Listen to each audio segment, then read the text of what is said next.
not charged until they're plugged in. They're all like sometimes like 127 plugged in. They won't charge or they'll see for very long.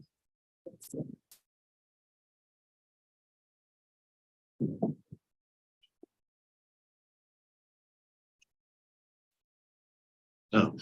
It's 4:30 up there. No, Yeah. 27 on mine though.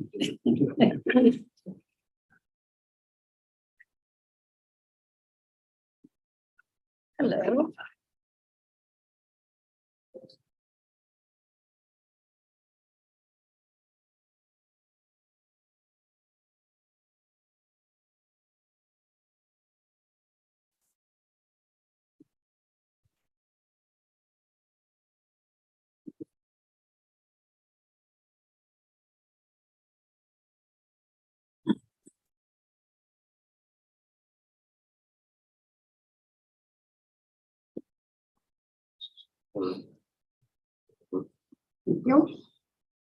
That's my next layer of heat. Turned it up earlier and it either only got to 70 or it came back down. I turned it back up here a little minute ago. Yeah.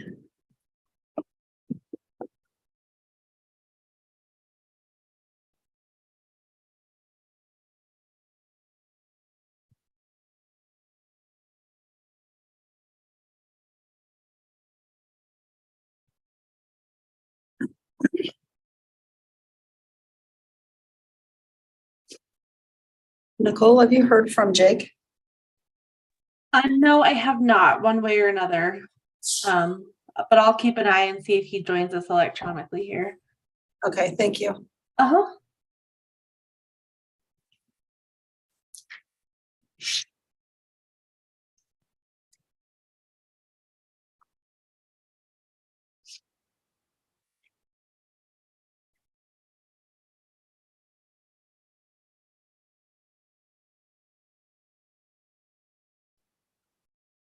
Mayor, it looks like Jake just joined us electronically, so he'll be promoted over in just a second here.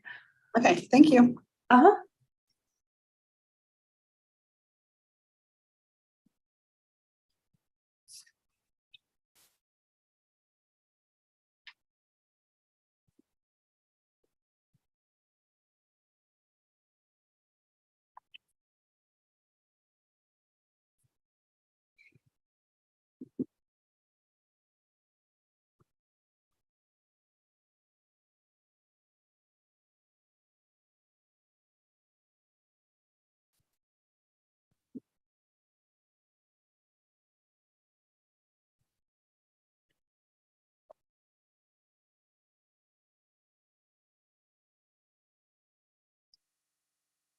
All right, we'd like to welcome you and call to order the study meeting of the West Valley City Council. It is January 17th, 2023. It is 4:30 p.m. and we're in the multi-purpose room of West Valley City Hall. We have all members of the council present.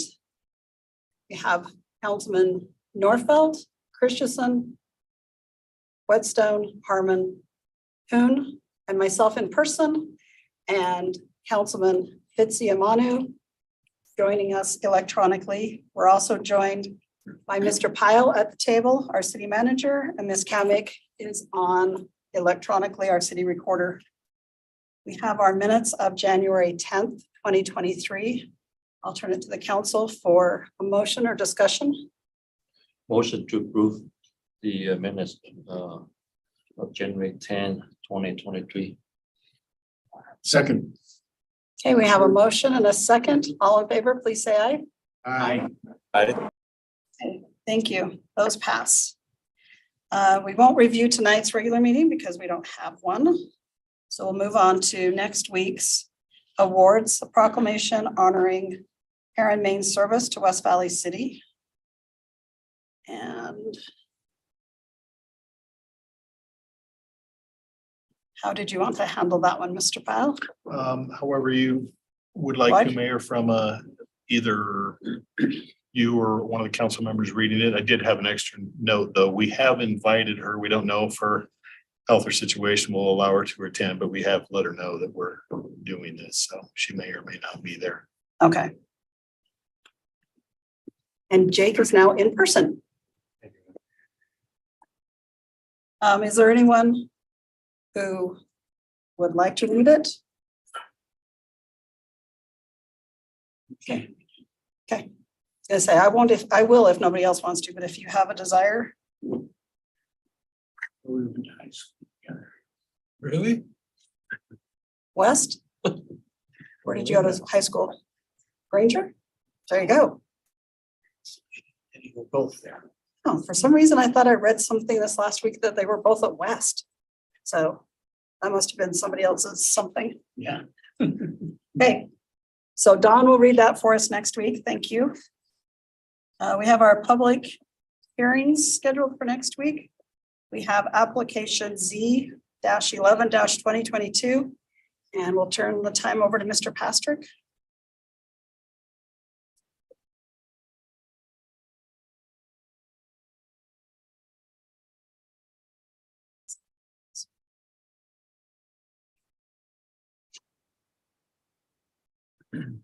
Thank you, Mayor. So this first item is a zone change that's being proposed by city staff. And I'll share my screen here. And I should say that this item, as well as the second item that you have on your agenda, these two are related, and I'll explain how those are related here shortly. So the first is a zone change for the property that's outlined in red here. So this is within the Lake Park Corporate Center. So all in, this is about 385 acres, and of that, 240 are the golf course or city-owned properties, and then the balance would be privately held parcels. So everything in red is currently zoned M, or the manufacturing zone, and the request is to change the zoning to the Business Research Park or BRP zone, which if you look on this image, all the property that's on the south end of Lake Park Boulevard, most of that is already zoned BRP. So here's a map of that showing so the gray areas being what's zoned manufacturing right now, and then the blue color to the south would be where you have the existing BRP zoning. Just for context here, I think this map is helpful. So that kind of the darker gray shows all of the manufacturing zoning we have in the city. And all in, that's about it's actually over 8,000 acres that's in the manufacturing zone. You can see where the blue is the existing BRP zone. You have a little bit of the brown, which is the C3 zone, and then you have a lighter gray, which is there's just a couple of areas of that that's the light industrial. The reason I show this is that those are zones that allow for both warehouse space as well as light industrial. So you can see there's a lot of options where those uses can take place. So going back specifically now to Lake Park and the corporate center here, why we're proposing this. So I want to just briefly go through the reasons why as staff we're suggesting the change. So the first is that if you look at our general plan, all of Lake Park is designated as a business park. And when you look at how that's defined, the BRP zone is really more in line with what the general plan says. The second is, as I pointed out, that a part of Lake Park is already within that BRP zone. And going back and looking at the history, that BRP zoning was put in place back in '92, and the developer was the one that had requested that. So the developer of the business park requested that zoning. And it appears that the reason the rest of it wasn't, it was just, that northern area was already zoned manufacturing, and the zoning allowed a business park. So they didn't bother having the whole thing rezoned. They just rezoned that southern portion, which at the time was residential. So another area or another reason is that Lake Park Corporate Center really is an office park, which again, the BRP zone is more in line with more of an office park. Another significant reason, and this is something that changed recently, has to do with the declaration or the covenants that exist in Lake Park Corporate Center. So in those covenants, when it comes to making a determination about what uses would be appropriate. So the covenants have use restrictions. So the majority, or originally the majority landowner, Suburban Land Reserve, had the controlling vote, if you will. So when it came to making a judgment call about what uses would be appropriate or not appropriate, they had essentially the deciding vote there. Now that they're no longer a landowner or involved in Lake Park, it's up to the collective board there. So they're just no longer involved in those decisions. A couple more reasons here as far as why we're proposing this. The council may recall this is last year. You notice there's this little notch here of that BRP zoning. So we actually had the property owner came to the city and their property was split between the two zones, and they requested that all of their property be within the BRP zone. So we have a precedent here. And then finally, related to that rezone, when that came up, the council actually inquired about, okay, what if we were to rezone Lake Park to the Business Research Park zone? So we actually sent a notice out to the property owners, just inquiring about the possibility, and said, hey, if the city were to do this, would you have any objections? So of the 12 owners that would be impacted, we heard back from 2. One had no objections. The other had some concerns, and that owner owns this hotel here, and then the 2 adjoining vacant parcels next to it. And so in the end, the Planning Commission recommended a couple of changes that are connected to the next application to address some of that owner's concerns. But in the end, they opted, at least the Planning Commission opted, to leave those properties from the objecting party in the rezone so that they would be part of the BRP zone. So I believe that covers all the reasons why. Any questions I can answer? Any questions? No. Great. So do you want to go on the next one, the ZT5 2022? Yes, thank you, Mayor. I'll tee that up here.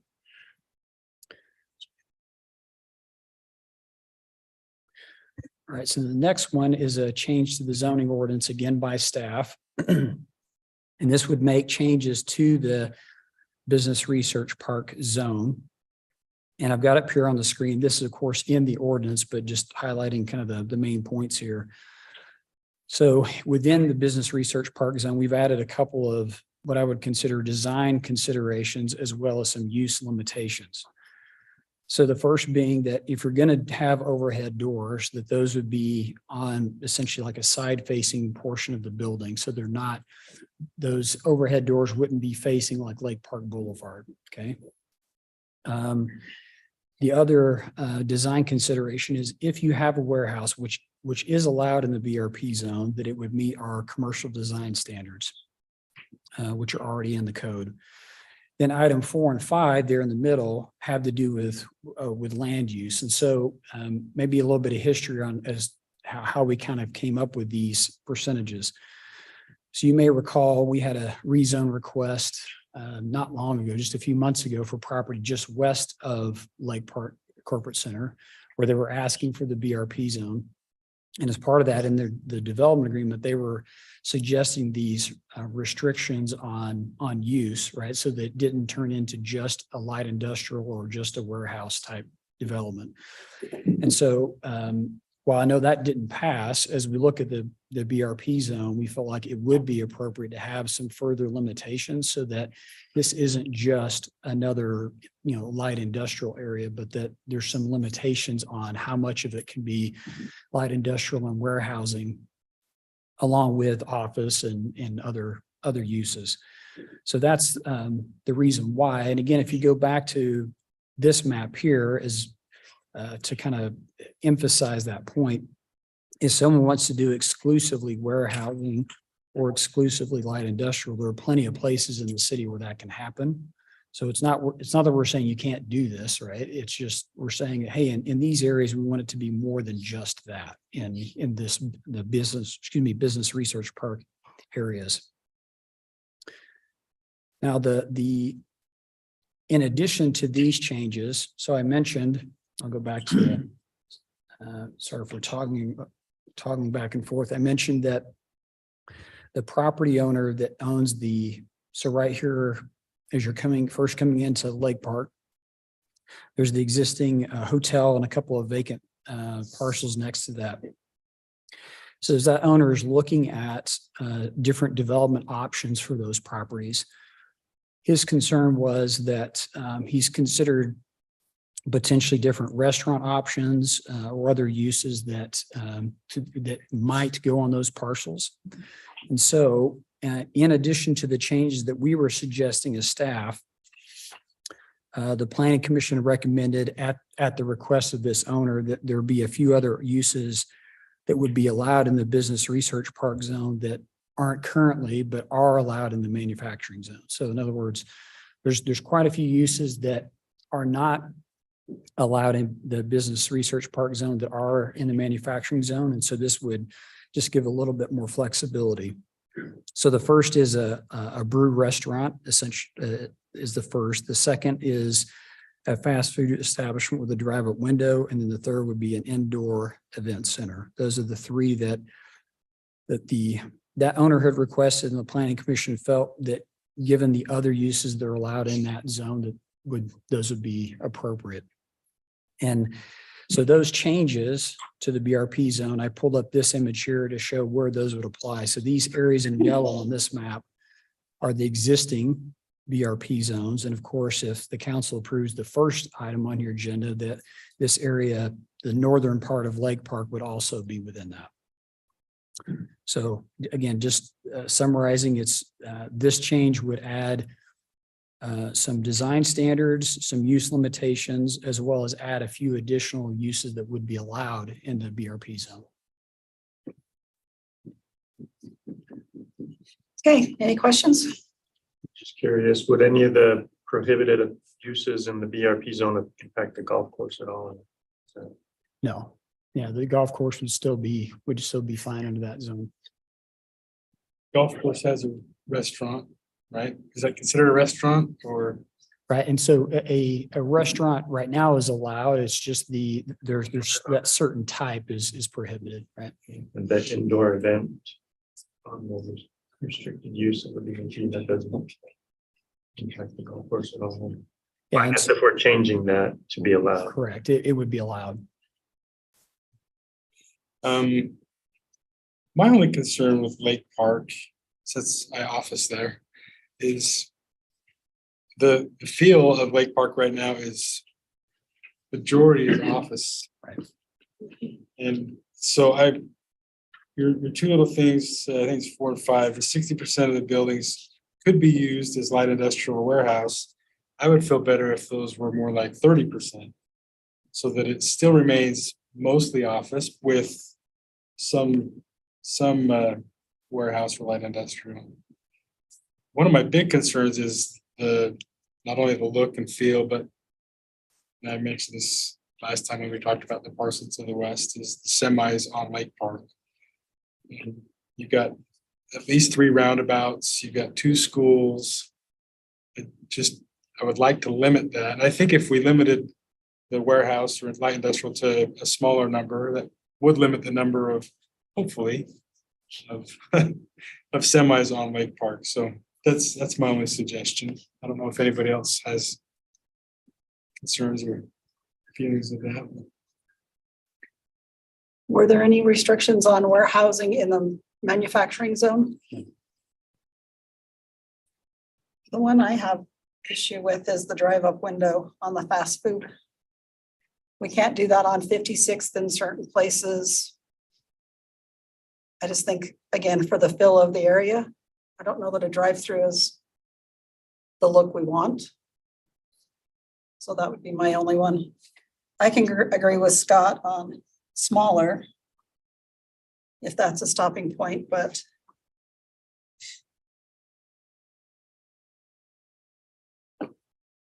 so do you know if they've had a lot of warehouses come in and apply and the main landowner has said no in the past? We are seeing, well, as far as uses that have been turned down by the board, that I don't know, but we have seen interest from folks wanting to do, as you heard, biomedical within Lake Park, with, not in the area we declined the zone change on, but within existing Lake Park.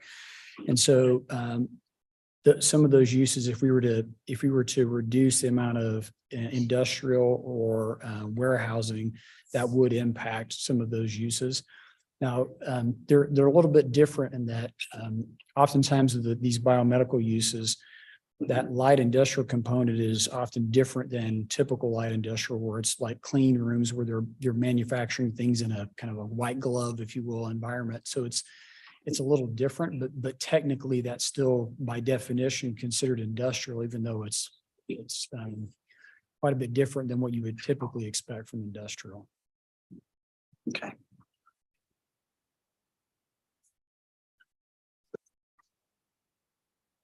How is the spine clinic coming on there? Felix, on his building? Last I heard, that's still stalled, and Okay. I don't. They built a little bit, didn't they? We never did finish the subdivision, so that was one of the components. Oh, okay. So he's still just sitting on that? All right, so any other concerns? Or opinions? Just a question, is the limit to 60% of all buildings in terms of the amount of warehousing, is that 60%? Is there a reason why that number was chosen versus Councilman Harmon's point, 30% or 40 or? Yeah, great question. So we came up with that number as we worked with the developer that was proposing this biomedical complex. They felt like that was a reasonable number based on, to give them some maneuverability in that. So it was really working with the developer that's looking at doing biomedical uses where we came up with that. So, yeah.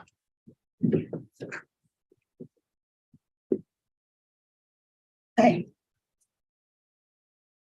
Any other comments? Sorry, no real direction. Anybody do you want a direction? Do you want an opinion? If, We'll vote on it next week, right? Yeah, only if the council's wanting us to make some revisions, it'd be good to know if there are certain things you as a collectively want us to make. Otherwise, I think we're good. so does anybody have enough heartburn with either one of those to change it? I personally think the offices right now look really nice. If you drive by and it's beautiful. I love it. So I want to keep the way they are right now, to be honest with you. Well, so this change wouldn't preclude those things coming in. Correct. But it also allows for more warehouse industrial space to be put in there. And that's the part that I would like to limit, So just if I may to clarify, so this move is definitely more restrictive than what we have currently. Because if you look at the areas that are zone manufacturing now, there's no limitation on warehousing, light industrial, and you can do a lot of uses that the BRPs would preclude. Now, granted, we still have those, well, not we, there still are those private, restrictions in place, but again, the city doesn't control those. So if the board were to decide to change those and allow industrial, the only thing to prohibit it at that point would be zoning. And so this change is definitely a move to be more restrictive as opposed to less restrictive. Okay.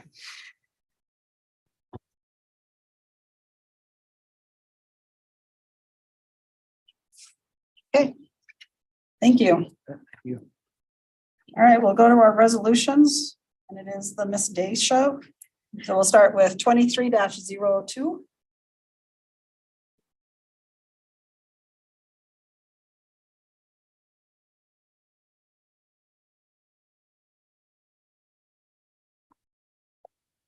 Good evening, Mayor and Councilman. Appreciate the opportunity to share these resolutions with you and answer any questions you might have. The first one is for some maintenance equipment at both golf courses. The equipment there is quite old. It has, as you can see on here, the equivalent of about 200,000 miles, if you were to look at that with your vehicles and things, and it's used daily. So these are pieces of equipment that are in stock or will be within the next month or two, so within this fiscal year. And they total $317,829. You can see the equipment down below, and the suppliers are all on the state contract.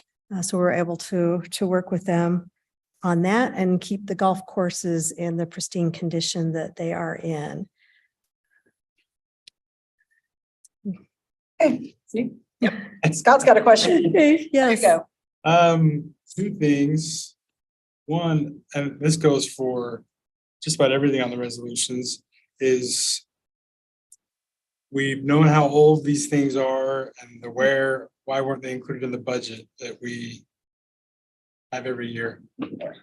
That's the first question. And Okay. then second is attached to that is, do we have a capital replacement reserve that we should have been preparing for these things? I mean, they're kind of connected, so. those two. Absolutely. Great questions. Well, we go through the process for capital replacement through the program modification process. So from time to time, you'll see things like that come up. There isn't a particular line item within their budgets for capital equipment replacement. So let me Would you like to add to that as well. Yes, sir. So Scott, no, the short answer to your first question is no, there's no capital reserve that allows us or is funding that.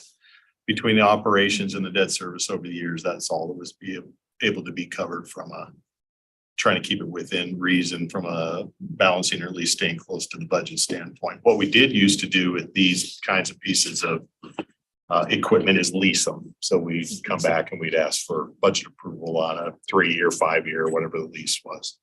It's a great question from what would we like to do standpoint. Yeah, absolutely. We'd rather have capital reserve funding, and budget just hasn't permitted for that. Now, having said that, this But we these could do it, right? I'm sorry to interrupt. We could do a capital replacement reserve. we could, but we'd have to identify a funding source from a revenue standpoint for that. So instead of that, kind of what we have done in the past is like Nancy was just mentioned, we'd either come on a one-time basis as we had funding to purchase a piece of equipment out of fund balance, or we would lease it.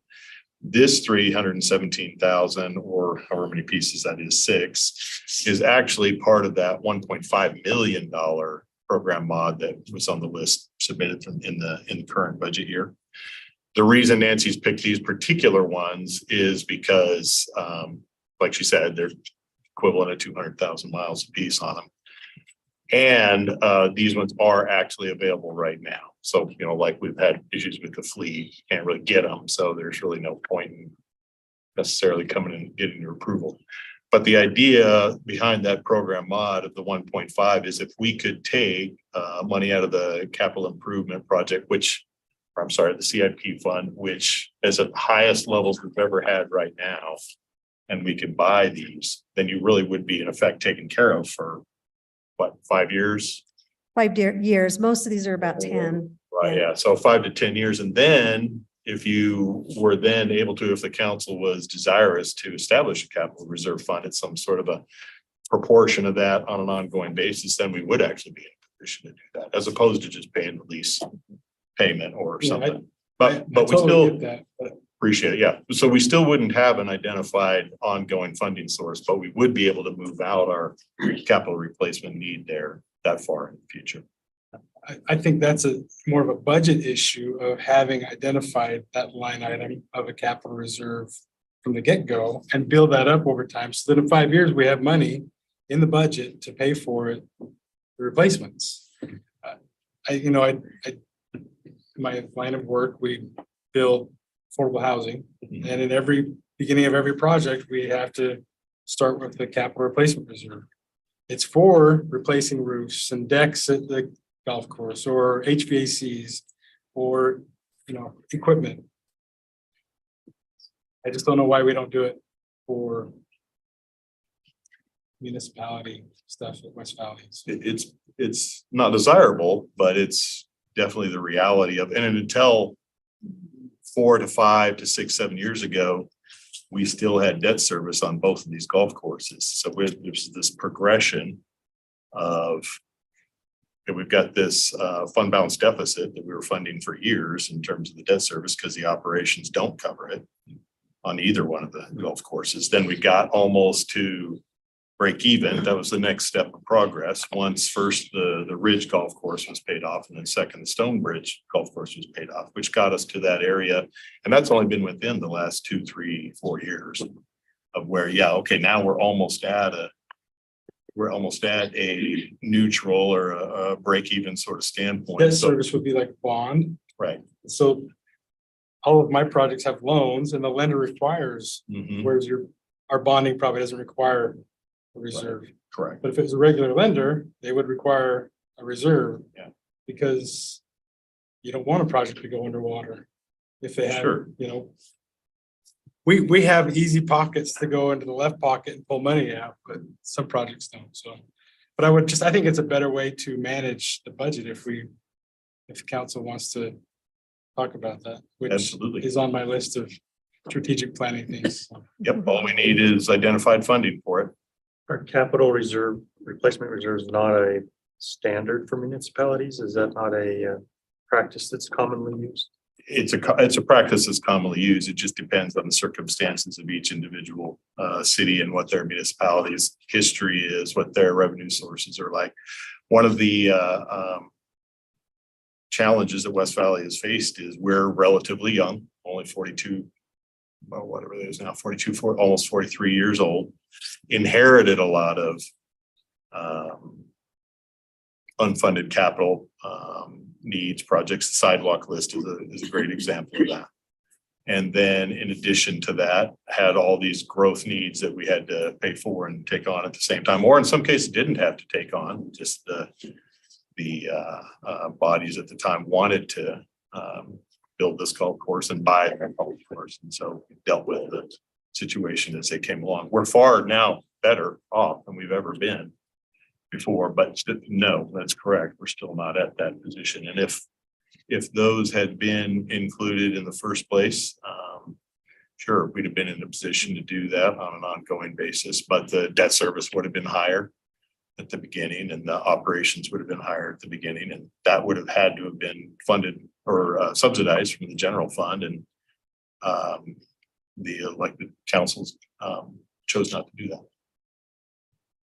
I think the other problem we have is the budget is very much under negative every year, so it's hard to have a capital reserve. I don't know if the thing is very much a negative.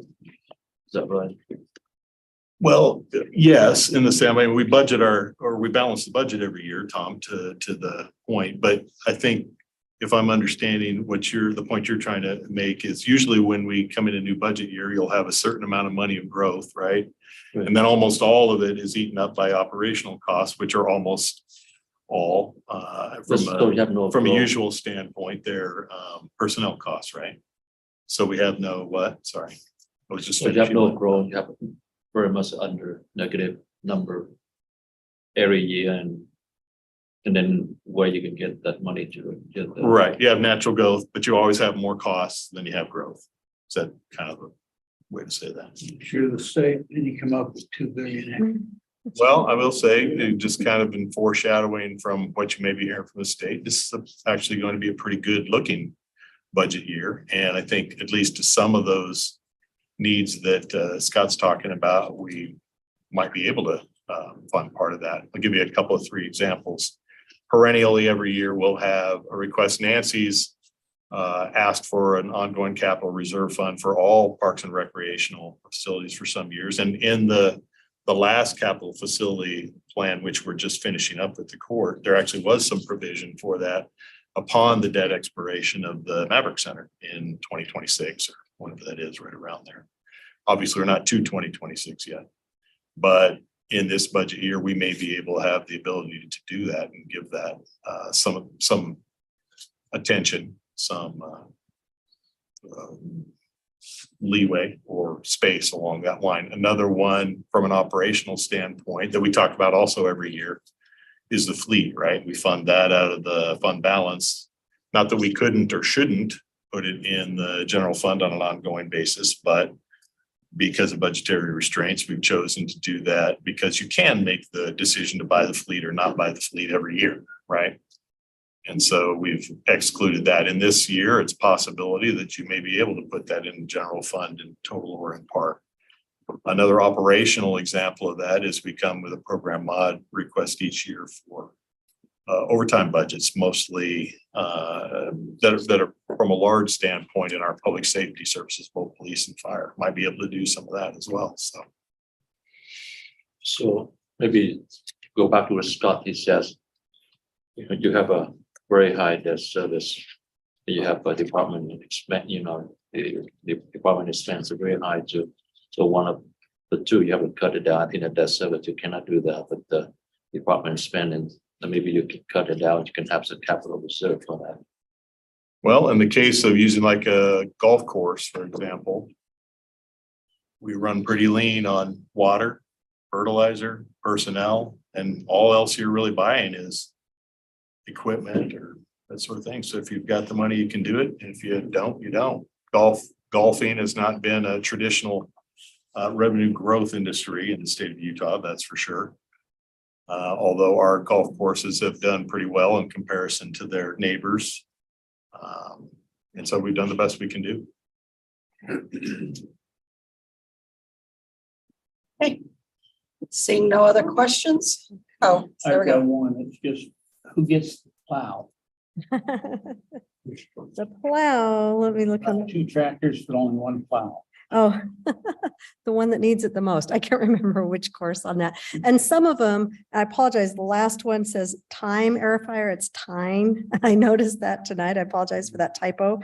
That's shared between the two golf courses. So one of the things we really try to do is not duplicate it. If there's a piece of equipment that both need, but they can use it at different times and be effective, then that's what we do. And you'll see that on some of these as well. So we really try to operate it as lean as we can and make sure, we still have the equipment we need to maintain it. Okay. Anybody else? All right, let's move on to resolution 2303. Okay, thank you. So this is, if you've played Stonebridge, you'll notice the safety netting between the course and the homes in some of the areas is pretty ragged. The staff does an excellent job of trying to tie it, repair it, to do whatever they can. It's the original, so it's never been replaced. And it's to a point where it's just breaking down and there's really not anything more that they can do on that. So this resolution is to replace that and also to clean and paint the poles. It will replace the netting, the cabling, everything that is listed on here, and really prolong the life of that. They'll last for quite a while. We did go out to bid on that because it's kind of a specialty project. And as you can see, Judge Netting Mountain West was the lowest responsible bid. They've done some work out there already for some of the businesses that have put up some smaller nets by their businesses and have done a really good job. So we were happy to see some of their work there. So that's what this is for. Okay, any questions for Nancy on this one? Okay, we'll Oh, move. sorry. How long has the golf course been there? We're talking 30 years. Stonebridge. No, Stonebridge is about 22. We've had it for 20. Yeah, we've had it since around 2000 or 2001. It was built in 98-ish, 97 maybe. So about 25 years. Yeah. Yeah. So we need to start reserving for 25 years to redo it then. That'd be great. Yeah. Love that. Okay, resolution 23-04. Okay, so this is, and you've seen this come through before for other parks. This would give us permission to purchase and install the park playground shade structure, a couple few amenities like that for Sunset Hills Park and Wood Hollow, that park development that we're working on right now. And the reason we choose to do this is because typically the contractors will increase the price, right? They'll throw a percentage on there for the same thing that we can buy. If we go out and purchase it, we're saving the city money. And so that's what we're choosing to do here, is to purchase these things. and then they'll be installed in the park. And it's the same items that the contractor would be purchasing. And they are on state contract also, Garrett Park and Play. Okay, any questions? So on this one, we're installing it or the contractor still installing it? The contractor, the price will cover, yeah, all of that, the equipment. And these was that in their amenities. bid? To provide, no, to install it, but not to purchase it. Right. Yes. No, actually it was not. It's separated out because we knew before we went to bid that we want to go this route. Again, you guys have seen this come up before with other parks, and we just know that with cost savings, this is a better way to do it. So yeah, So in other words, no bid, yeah.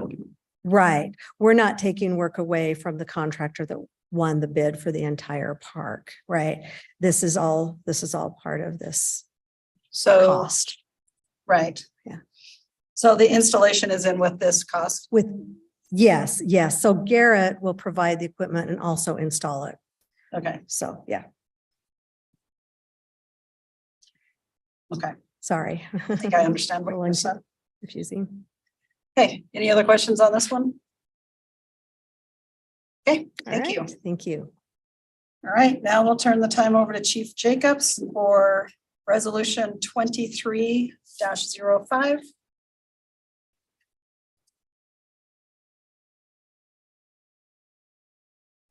Good evening, Colleen Jacobs, Chief of Police. This before you tonight is our annual purchase of 25% of the computer needs for the police department. Just as a reminder, we typically purchase 25% every year, so there's new product every 4 years, which covers their warranty time. And it's before you because of the amount of the purchase. Okay, any questions from the council on this one? Okay, thank you. We'll now move to Mr. Bunderson. He is on Zoom. He is going to take care of resolution 23-06. Can you hear me, council? We can. Okay, thank you, Eric Bunderson, from a secure location. When I was put in charge of the IT department, they included me on one of their little chat groups.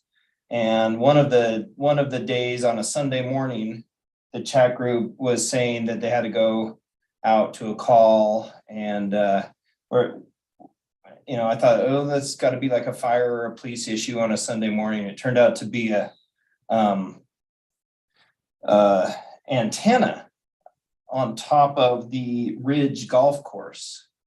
And so I asked, what is this? What's going on here? And it turns out that for many years, the Ridge golf course has gotten its internet service from the police storage building that's above it. And so we have internet service to the police storage building. And so they set up this antenna that beams down to the Ridge. And the speed at which it beams down or at which it's received and able to be used within the building is that of a typical home internet install, like 50 megs when it's working.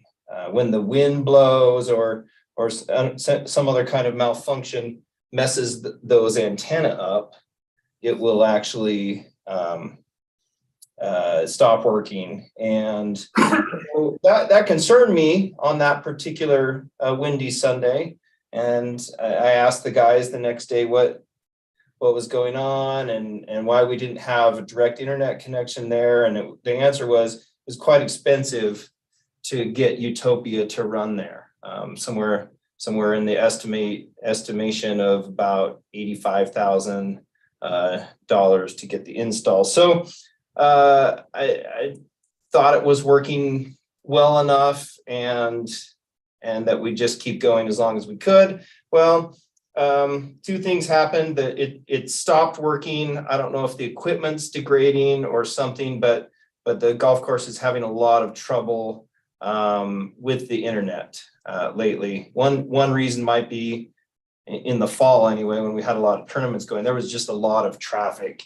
And again, that home internet wasn't working that well. And then the reason we're bringing it in front of you today is we have negotiated with Utopia, and they've brought that price for installation down $42,000 one-time price. So what we're bringing before you then is a contract to go forward with the installation of a commercial grade internet system at the Ridge. It will be $700 a month ongoing, which is the going cost of a high grade commercial system, but it will be a solid line, and it will be 1 gigabyte up and 1 gigabyte down, which will give us plenty of bandwidth for growth and for other things. The guests will be able to use it in the building while they're in the building. It doesn't extend to the whole course, obviously. And the Parks Department's reservation systems and other internet systems will be a lot more reliable if the council decides to vote for this. The one thing I would add is that we are going to add a non-cost addition to the contract during the next week, where Utopia will link up City Hall here with the Ridge. And that's just so we can do some of the more intense network maintenance that we need to do with the computers at the Ridge. Again, that won't cost anything new. That'll just be an additional item that they will throw in for the install. So that is the issue before you. Okay, thank you. Any questions from the council? Just curious, does the point of sale equipment rely on this connection? Yeah, all of the stuff in the Ridge relies on it, and so that was kind of becoming the issue. Well, actually, Nancy might have a caveat to that. Some of those point of sale things out on the course might be powered by cellular. But in the main, yes. But in the main, yes.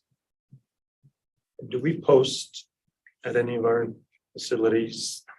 Internet is through Utopia, just a residency. We do and did in the parks when we did the wireless service. I'm not sure if we do at the Ridge or not. Do you know, It's not there yet. Eric? Yeah, no. It's not there yet. So we wouldn't post Oh, it. yeah, duh. Yeah. Right, yeah, it would not be. We certainly can do that. Thank you very much. All right, we'll now turn it over to Mr. Lehman to consider SMI 11, 2022. Thank you, Mayor. Steve Lehman with the Planning and Zoning Division. This application is a request from Ken Milne regarding the Day Estates property. This is on 5200 West at approximately 3780 South. This property came before the City Council toward the end of July of 2022 to be rezoned from the agricultural zone to the R18 zone. So we'll just go through a few slides. This is the zoomed out version. You can see that the property has a lot of trees on the property. There is an existing home that sits inside the property. Mr. Milne would like to keep this house and would like to refurbish it. It's been there for quite a number of years and was able to work with the engineering and subdivision requirements to allow that to stay. So just have a few photos for you. This may look familiar because of the rezone as well. This is looking to the southeast on 5200 West. The city did a street improvement project there a number of years ago. So there is curb gutter, sidewalk, stamped colored park strip as well. And this next slide is looking to the northeast. You can see that there is a number of trees, many of which will be removed because of the construction. Mr. Milne is committed to keeping any tree that is valuable to the site, but just due to the layout and the home placement, most of those will be removed. There is an existing home to the south, and there's also, you'll see a little drive approach there that goes back to another flag lot to the south of this subdivision. And that is a photo of the existing home. Mr. Milne has walked the site, walked the house, has good bones, good structure. So he would like to keep that, maybe play off some of the architectural elements of this house with some of the new dwellings. And then lastly, this is the subdivision. The council did grant an exception to the frontage requirements in the R18 zone, which is 80 feet, and the lots that front onto 5200 West were reduced to 70 feet. Our 3 flag lots in the back, lot 107 is just over 16,000 square feet. The other 2, 105 and 106, are over 17,000 square feet, so large lots in the back. Just a side note, many of you have heard of the DeFay family. They're a longstanding West Valley family. Robert and his son Jackson will be building on 2 of the flag lots in the back. Their property sits currently where the University of Utah plans on developing the medical campus. So they are excited about the subdivision and look forward to building in the community relatively close to where they currently reside. That is our report. Okay, any questions? Okay, thank you. All right, we have our consent agenda. Turn it over to Mr. Pyle for resolution 23-07. Thank you, ma'am. This is simply the city's end of the transaction that the council examined through the RDA meeting. I think it was 1 week or 2 weeks ago, where we're clearing up some property lines and borders over the Fair One project. So no cost or anything. So it's just the mirror image transaction. Any questions on that one? Because I know we had questions during the RDA about the exact amount of property or whatever. Yeah, we The did. acreage got corrected, I think. So It is? Okay. I think the numbers on the plat weren't accurate to what they were actually transferred. What the map showed, yeah. It came from 2 different sources or something. Okay, But the ones on the actual recorded document were correct. Okay, and the second one's just your typical warranty deed type project, no cost, Questar to us on a expansion of one of their regulator stations. any questions on that one? All right. We will now go to our legislative update. Mr. Schertz is online somewhere. Maybe. Sorry, ma'am, he had to step off early. He had a dinner engagement, so I can be. Okay, there we go. Ms. Cottle will catch us up on that one.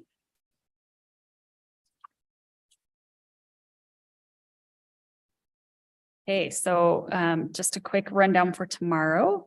Tomorrow's local government officials day at the legislature. Lincoln will be the staffer there on behalf of the city, and also Clover, who will be handling the youth council. Youth council will go to the Capitol first, and they're all squared away with Clover. And then any council members that want to be there, Lincoln will be there with them as well if you need him for anything. And then he'll be at the Hyatt at 10 o'clock and stay through the festivities. So anybody that's there, I've already started a group chat, but if I missed anyone, please let me know and we'll make sure and get you coordinated. We try to usually grab a legislator or 2 of ours. We've made those invitations already so that they can be at the lunch table with any of you that are staying for the lunch. In addition, a couple of legislative items. So the bill tracker is out, still a little light because the bills are coming every day. So you'll see that again. Remember that link is live. So any day of the week, if you click into that link, you'll see the most updated and it's being added to daily. In addition, our, traffic enforcement, we're going to try not to call it photo radar. Our traffic enforcement bill the language was drafted today and it's out, but will be published tomorrow. So it's SB 105. And it will be on the tracker. That's being carried right now in the Senate by Jerry Stevenson, who's a great sponsor. It's a very touchy subject, as you're all aware, and sad conversation to have on the heels of the very tragic accident over the weekend right here on our Mountain View corridor, which was kind of the area that led to this discussion from the police department. So. So did somebody run a red light there? Yes, ma'am. Okay. Turn left on the red. Oh, they turned left on a red. Okay. Yeah. So we have, as you know, those difficulties in many of those places and have seen issues where this would be of significant help to us. But it is a very controversial topic at the legislature. And as some of you remember, we had that in place originally and used it in our city for some time. And then that capability was taken away legislatively. Yes, ma'am. Well, I was just going to say, I don't know what you've written in the bill, but in other places, as long as they post 1 week before they're going to put the radar up or the cameras or whatever, post for 1 week, they're going to be here. Then they can do them for whatever period of time. I don't know if that would help them be more palatable or not. Yeah, great question. Legislative Research and General Counsel actually drafted it the way that the senator asked. So we didn't have a hand in the drafting, but we do have the ability. Lincoln and team are meeting with Senator Stevenson tomorrow if we need tweaks. There is a provision in the bill that says the posting of notice. It does talk about the posting of notice. So it may get to that. And I do think they've crafted it to approach the issues from so long ago, the privacy issues and the way that the photos looked. I think we're in a different time now. So we all know that we're on camera all the time in every place. It's a little different than it was back then. So we may yet prevail here, but you can look at the language and see if you have any other thoughts on it, but there's still room for some massaging to that. And that's just legislative research's rough draft based on what Senator Stevenson directed. Okay. The other bill of interest that we're working on crafting language for is an exception to the Justice Court bill that was released this week that talks about there was going to be a big Justice Court reform bill that was really scaled back. There are some provisions still in there that we would like to address as it relates to the administration of the Justice Court.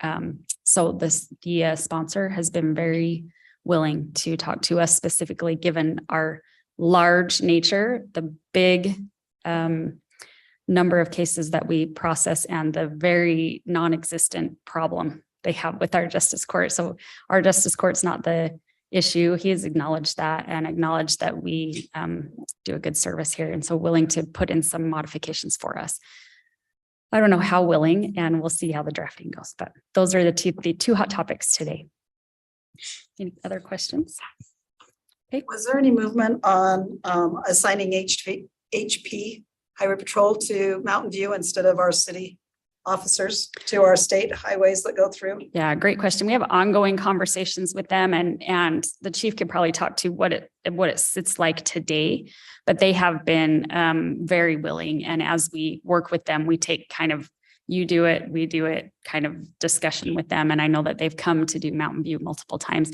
The real issue on Mountain View is there's not a very good built-in spot to enforce. And so in order for our officers or highway patrol officers to be effective on that facility, it's a little bit tricky, which then helps with the discussion about the radar, the photo radar being more beneficial. There's just not a good spot like there are like all the spots on I-15 where they can kind of tuck in and be safe, but still do their enforcement.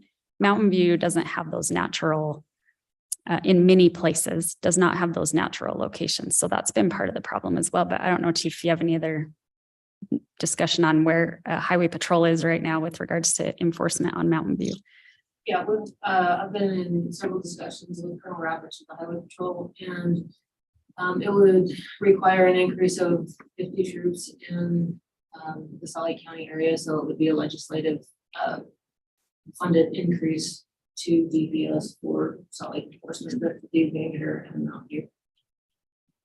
I think that's the other reason we're having such good luck with our bill. Maybe we'll see. Knock on wood. I shouldn't jinx us this early in the session. It's way too early for that.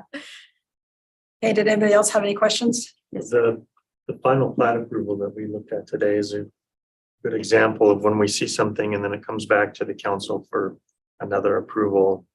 And I read about it still under being drafted a bill that would limit the city's ability to, you would approve it at the beginning and then that's it.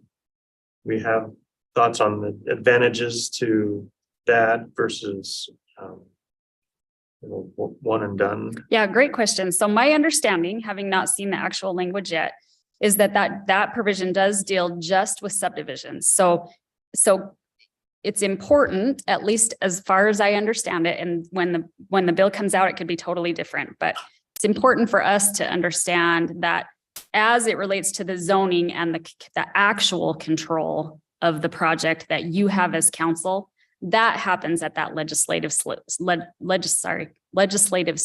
regardless. And as far as I know, they are not proposing a change to that activity as it relates just to subdivision. So in other words, you would see at least a project that needs to be rezoned, you'd see that more than once, regardless of the proposed change. If it were just a subdivision application, so my understanding of how it's being written is, let's say it has its zone exists, then that subdivision application would come to you just one time, should you so desire. Because remember, I think you as council recall, they made a change to state law some time ago that said you could decide as a council, you don't want to see those anymore at all. Those are administrative.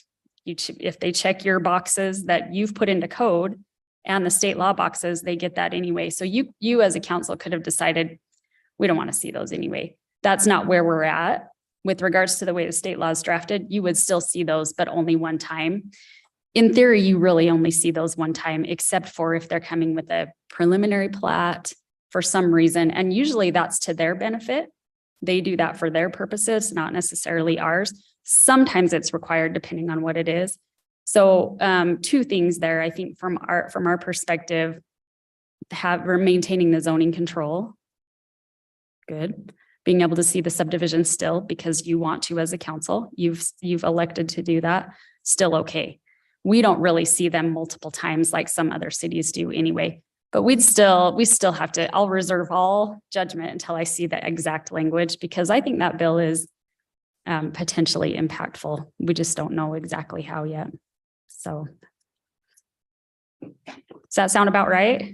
Or do you have other concerns about that one? At least as we know it. Yeah. Okay, very good. And then school resource officers, do you have an opinion on that one? Ooh, that's a good question too. We're getting all the heavy ones out here. So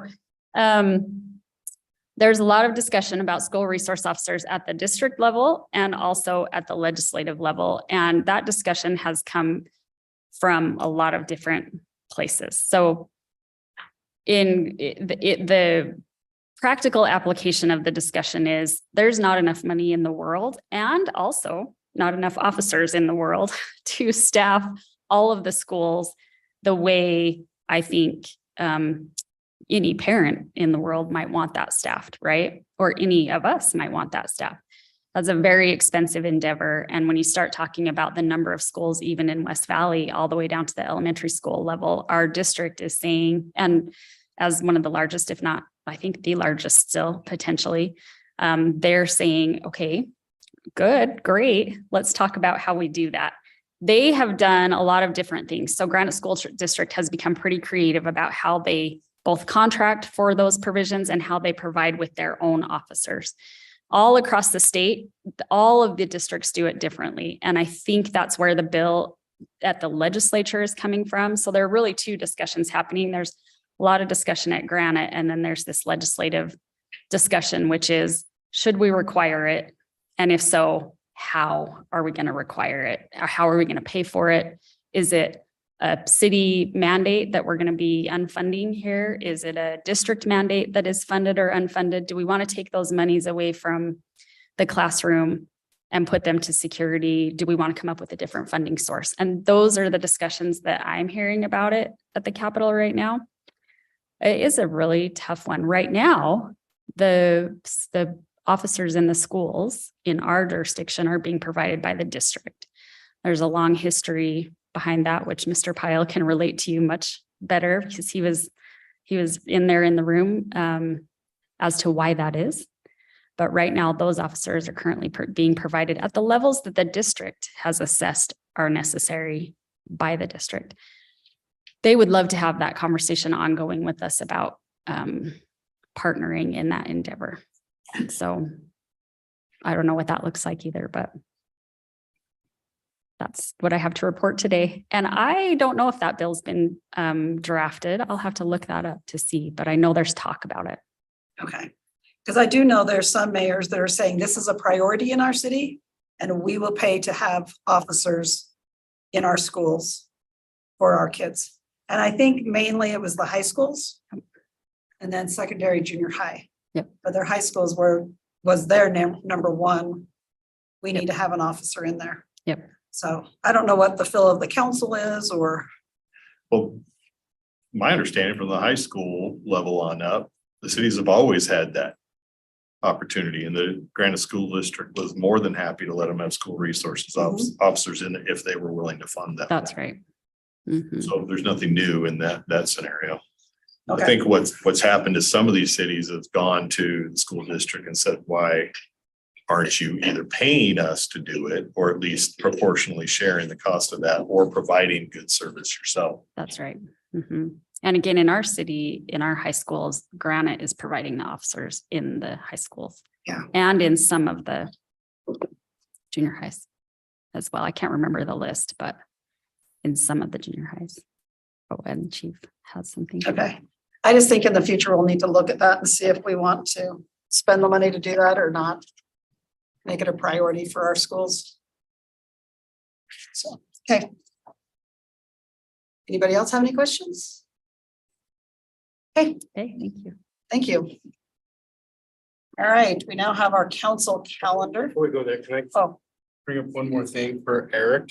sure. Mr. Bunderson, are you still Eric, around? Still around? Absolutely. Before we spend 40,000+ on doing Utopia and $700 a month, can you check on Starlink? Sure. Starlink, I just looked up their website, and for business account is $2,500 for the equipment and $500 a month.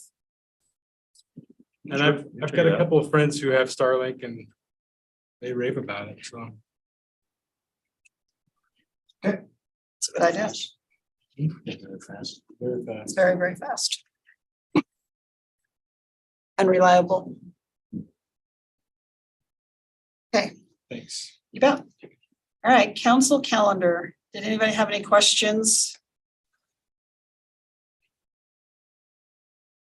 So at the Capitol, what time does the local officials day start? So the youth council will arrive sometime between 7:45 and 8. They have breakfast and they kind of mingle around and meet and greet. And they don't really get into their full, like youth council doesn't really get into their full flurry until closer to 8:30, but they then almost immediately after one class go down to the Hyatt. So for a council member or mayor, if you wanted to interact with our youth council, that would probably be one of the times, one of the opportunities, but there is not much else that goes on for local government official or the elected Capitol. officials at that time at the Capitol, unless you wanted Lincoln to grab Angela Romero or one of whoever you might want to talk to at that time. Okay, all right, thank you. All right, no other questions on the calendar. We will now go to potential future agenda items. Is there any just random? I have a couple, Sure, but I can wait. no, go ahead. All right, so the first one is for the league, as we're joining the league, we need to designate who our voting members would be. And the way that has worked, we have 3 members, so normally there would be 2 elected officials and 1 staff member. We'd recommend Lincoln for our staff member. And then we also need an alternate member, which could either be an elected official or staff.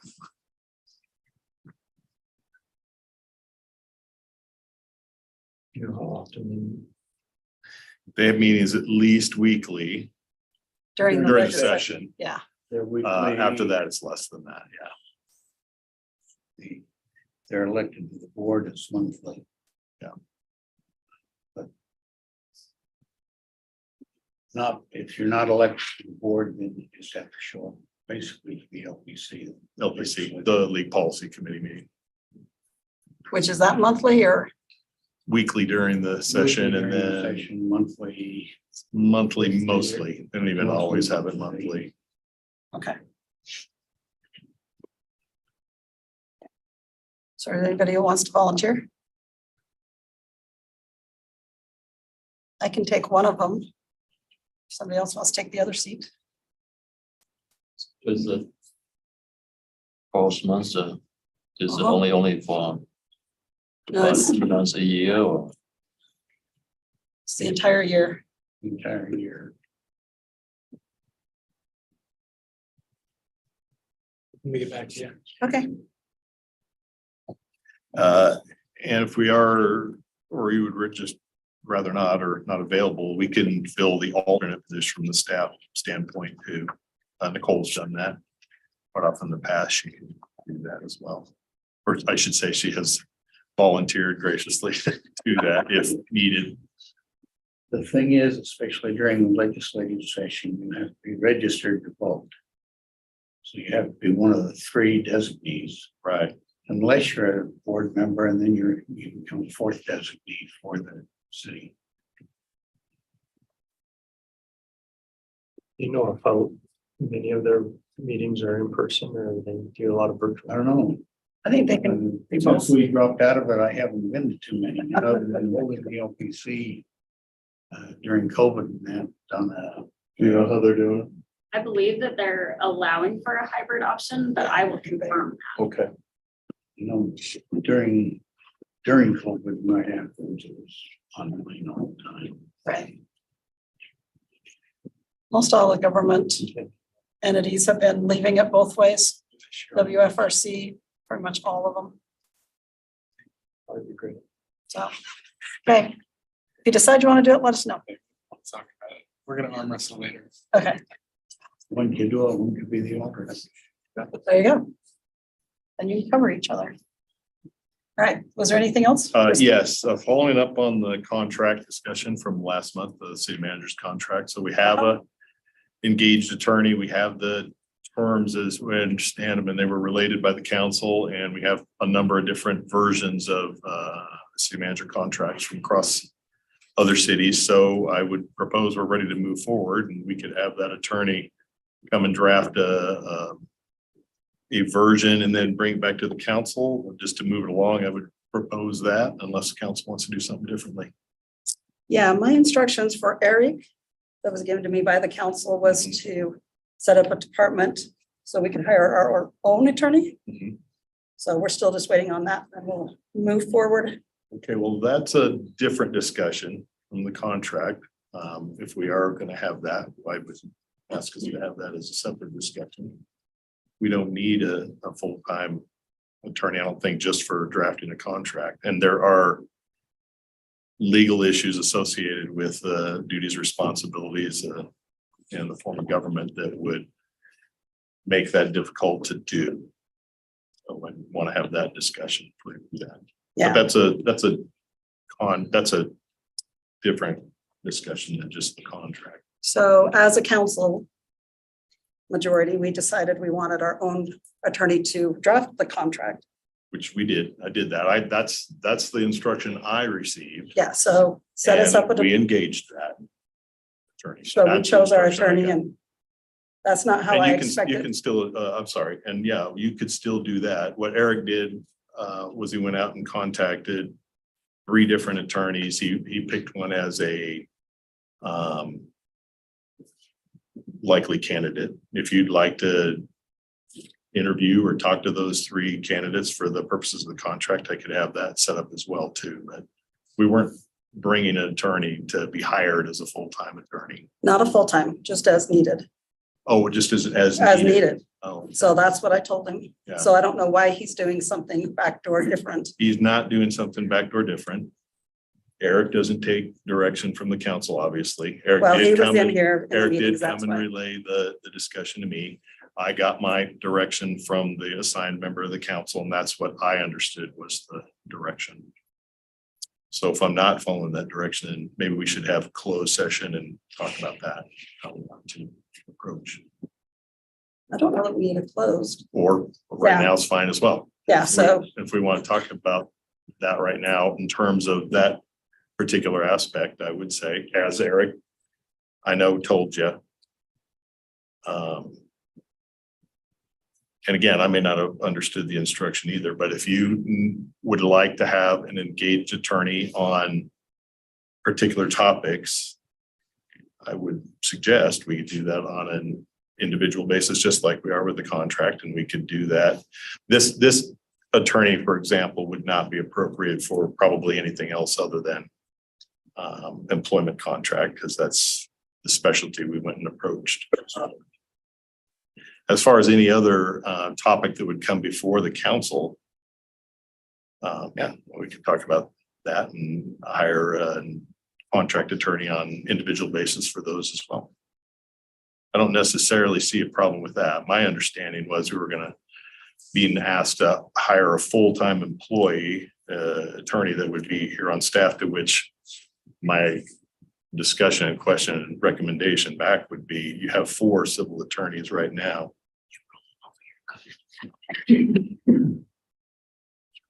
it would be the building guy that catches me on that one. Right. All of whom are eminently qualified to address whatever legal or policy or ordinance or whatever question would come before the council. Yeah. So the council just instructed me to have a outside that answers only to the council attorney on the on a purposes of part-time. the- On the Yep. purposes of the contract. on anything we need throughout the year or years. I don't remember I don't the remember discussion that way. Definitely in terms of the contract advisement, I remember. but Yeah. If I was absent for another discussion. But Yeah, that's not how I remember it. That's I- how it's written. And maybe it wasn't verbalized as well as it needed to be, but I would like that. So what would you like? I'm trying to understand which. Well, so let's just take Orem as an example. They have a contract, they have an employee that's an attorney that represents the council. Well, I don't think we need that, but I think maybe a hybrid of somebody that represents the council that we hire and on an as needed basis. And this is what? this is just one aspect that we need.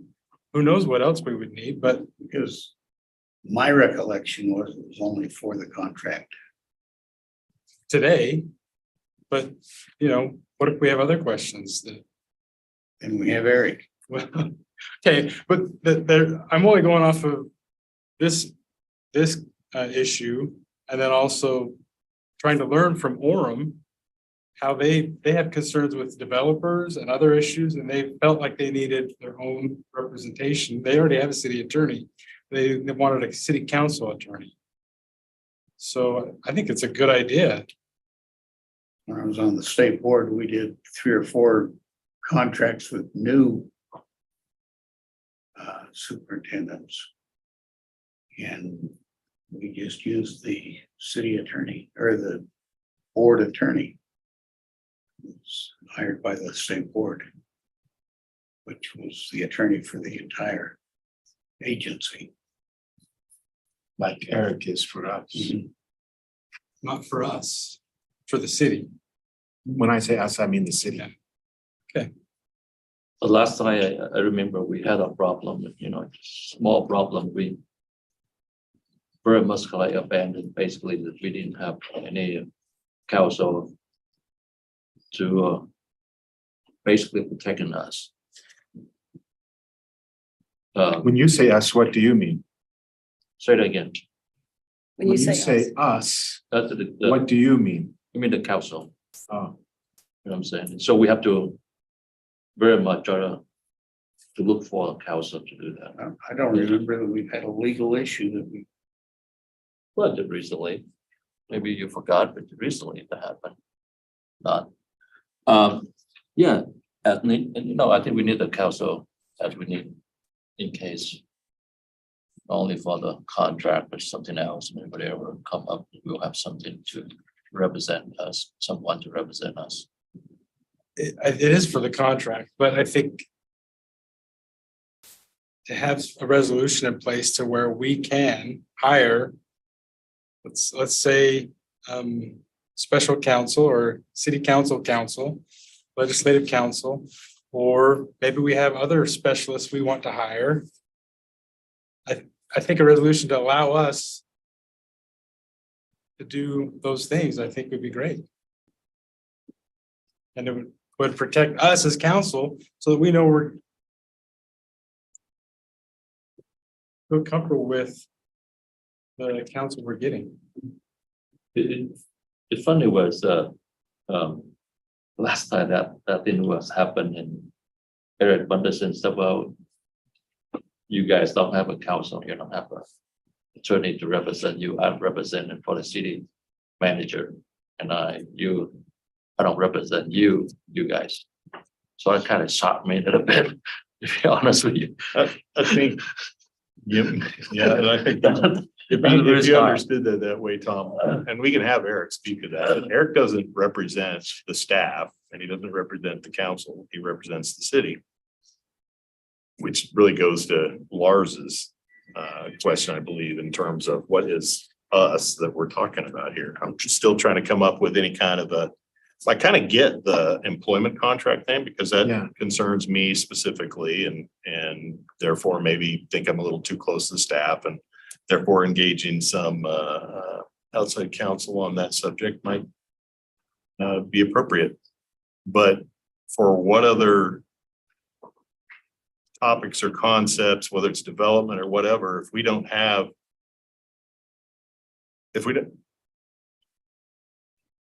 what would those be that we can't get good or reliable advice from the 4 in-house civil attorneys that we have right now?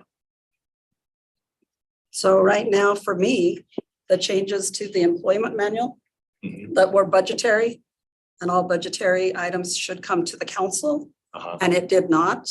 And so we need our own counsel to tell us if we're in the right or the wrong pursuing different things like that.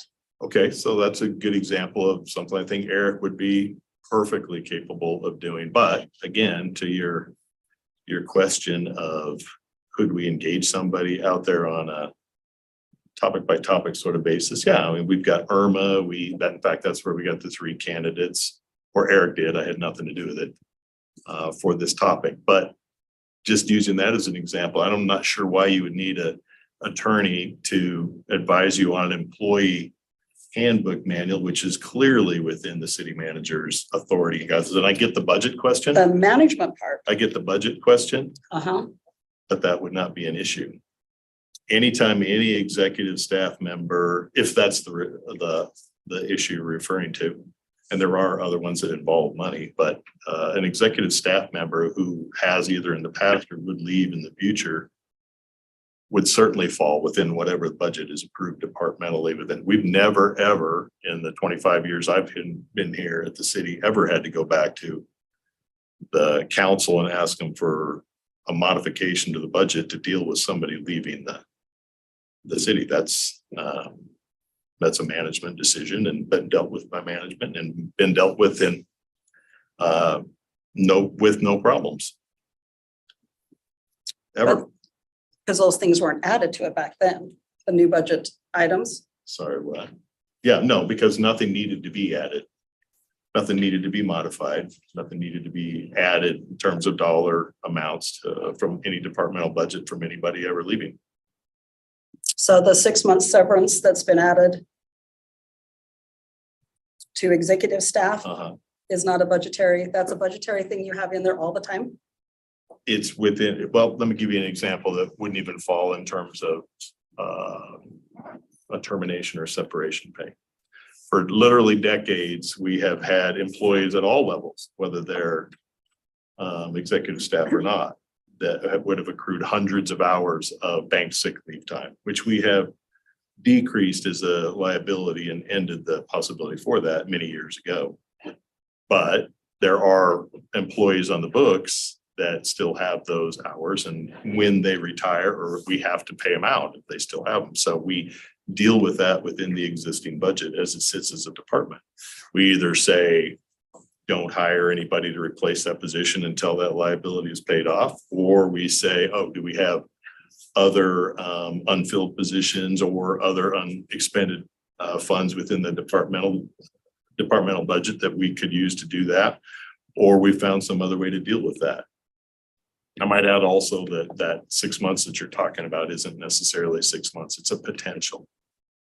There were restrictions that I put in place with that guidance and policy manual, as well as the possibility of that increase. It's also very normal HR practice. There's nothing unreasonable about that, but I get your question or Yeah, and concern from that's the just- budget standpoint. Yep. But we have that covered. We've never had an issue with that in the past.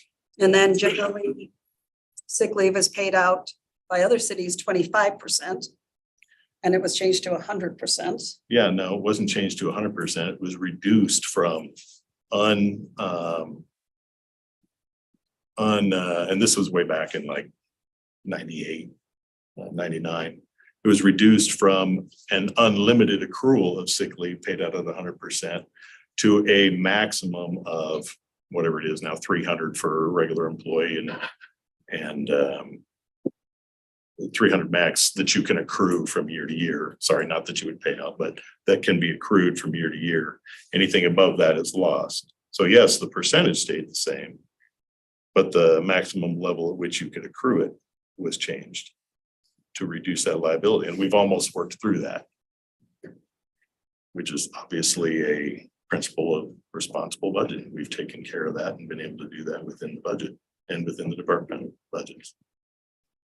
Okay. So that's not a budgetary issue.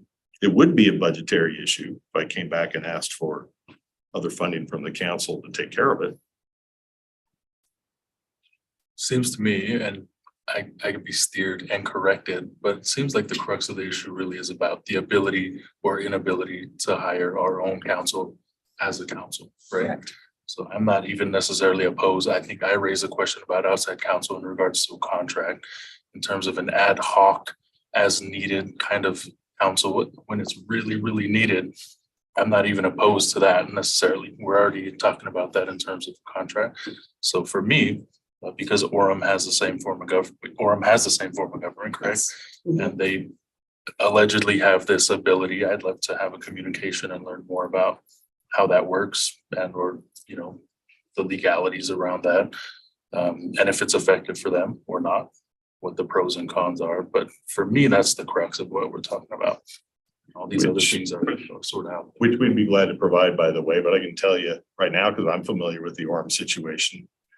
And Eric could probably relay better from a detail standpoint, but the city attorney there in that position actually resigned and left the city. Because in that attorney's position, what they were asking for from a council standpoint in that form of government was not legal. And for her, I believe it was, to do that would have been breaking the law, which is, as I understand it, Eric's position. Now, again, you guys may be asking for something different in terms of this would not be an employee. And we do go outside and hire outside counsel for very technical issues, lawsuits, that sort of thing from time to time. So I don't even have conceptually a problem with that if there were actual issues and topics that we needed to address. But just to have one there so that anytime there was some disagreement with our legal counsel, that seems like a very bad idea to me.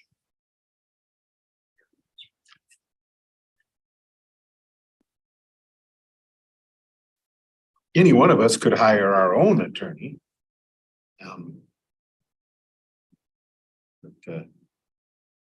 But we have a staff of attorneys. And when I say we, I mean the city that we represent. Yep, I just think there's a need for when we need it, if there's a question. Instead of having doubt, just to have somebody say, yep, here it is, A, B, and C. And that And- actually, understanding the hearing from that actually would be pretty easy to affect, I think. Anytime we had a question like that, we can just go to Irma and say, hey, council's got a question on this. They'd like another opinion from what we have here. Have you got a contract attorney or somebody you can recommend that we could come and address that subject? So, yeah, from that standpoint, I don't even necessarily see that as being a problem. Yeah, and I don't know that I want Irma to pick my person, or if Why's we can that? just pick our own. Just because it's probably not the politically correct way to say it, but the old boys club that just kind of does their thing, Well, that I mean, knows how the other side wants it to come out. think about it from a professionalism or risk management standpoint. That's exactly what they're set up and designed for. Like in this case here, as Eric has gone out and talked about candidates, I directed him, go talk to Irma. Don't tell me who the attorneys are. I don't know who any of the three were. I don't know who the one is that he has. I know the name of the person, but I have no connection to them. Yeah, I just see a need for a total separation, so Well, that sounds. that's just from me. That sounds like it might be a different discussion, but my question is, can we proceed forward with this contract negotiation? I guess after we decide if we want the attorney or not. So, How do the rest of us feel about the process that Mr. Pyle has outlined? I would like an attorney to consult on the council side. I think it would be beneficial to have some answers, some questions answered. So the attorney that Eric has arranged for us wouldn't satisfy that, or would? I don't think so. And, just looking at the previous contract, it appeared to be one-sided towards Mr. Pyle. There were some things in that contract that were one-sided. And so I don't know who oversaw that at that time. I wasn't around, but just someone to advise the council on those legal issues, I think would be helpful. I think that the attorney that Eric is suggesting is one that could take direction from us and say, these are the things that we required in the contract. Can you write it in a legal way, or make sure that it satisfies any other legal requirements? Well, at the same line, we quite often let Mayor she make that decision. You can pick one with she work it out with Eric Anderson and try to figure out and try to pick attorney she liked to. Another option we look into it, you know what I'm saying? To be honest with you, I don't feel good with that guy last time. Right. It's not the guy from last time. Yeah. So do you have one in mind already, or? not right now. Do you know who the one is they've picked? I don't. Okay, so I would like to pick our own, so How do you suggest we go about that? interviewing. Simply. And I don't know if we put out an RFP for part-time advice. I don't know how we put it out. That would have to take some pondering on my behalf, but. I probably didn't notice this back. Eric's got a hand up. Oh, hi, Eric. Would you like to speak? Or is that just the mouse? Okay, Okay, sorry. never mind.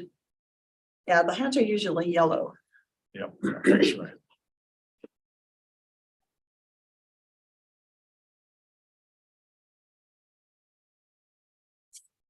Can we ask Eric to give us some advice on what we are legally allowed to do in this area?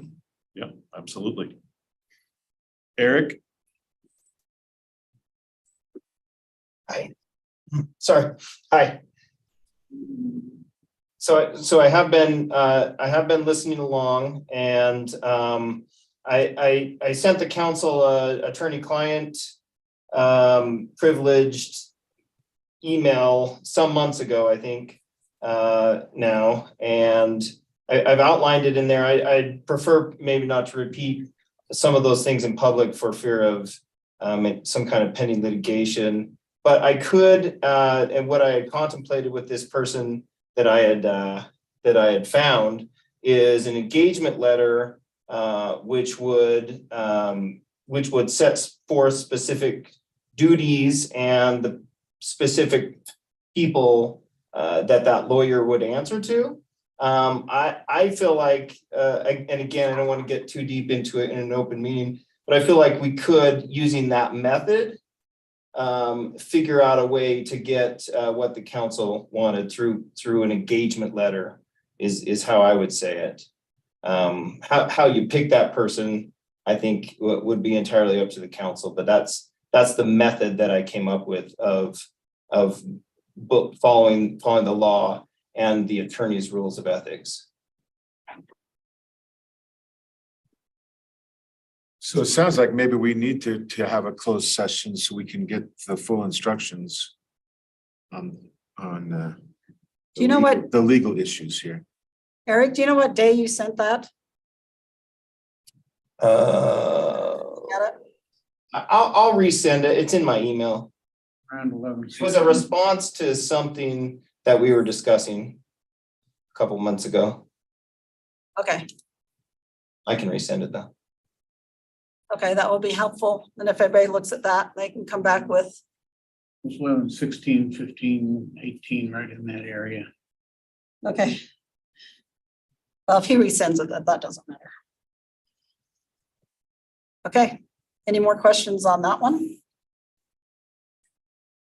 So is our plan to study this and then come back and give direction on that process? Sure, and if we need a closed session next week, we could probably do that.